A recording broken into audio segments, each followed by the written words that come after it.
Yung lulutuin po natin ngayon ay sinigang na baboy. So ito po yung ano natin, mga ingredients.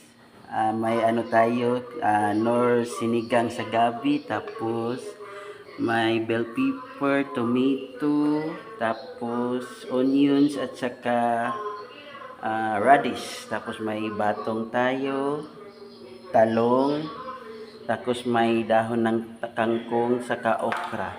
Then ito po yung karni natin, tapos dito po ay nagpapakulo tayo ng gabi. Ayan po. Ayan po guys, kumukulo na yung ating gabi. So pwede na natin isabay yung karni natin. Para sabay siya sa paglambot. Char.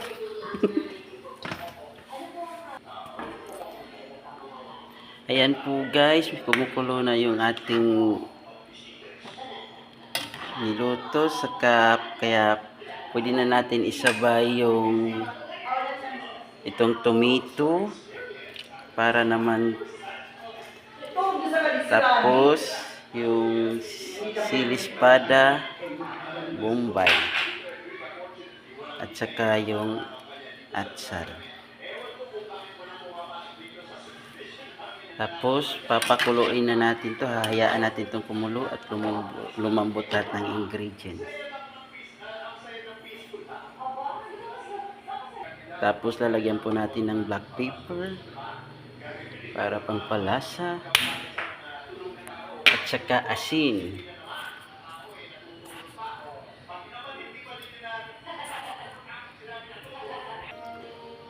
Ayan po, kumukulo na po yung ating sinigang. So pwede na natin ilagay yung mga gulay na kailangan nating ilagay dito, tulad ng okra. Lalagay na natin siya.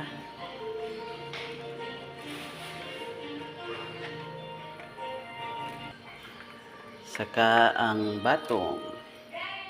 So ito muna natin yung natin ilalagay kasi medyo matigas to, kaya yung talong at saka radish mamaya na. Ayan. Tapos hahayaan na naman natin tong kumulo.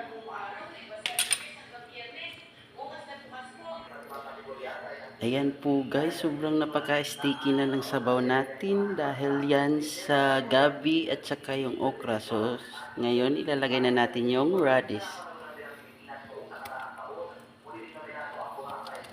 at saka ang talong. Ang talong na very long. Ayan, pakukuloan na naman natin to. Saka natin ilagay yung kangkong.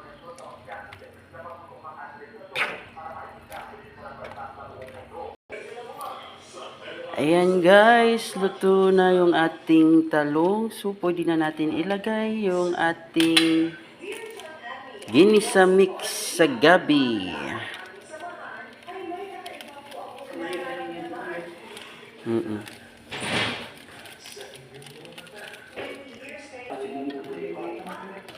So imimix lang natin to.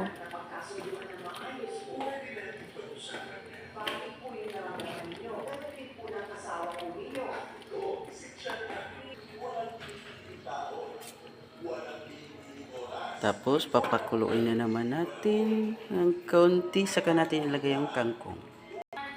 Ayan guys, malapit nang matapos ang ating pagluluto. So ilalagay na natin yung last na itong dahon ng kangkong.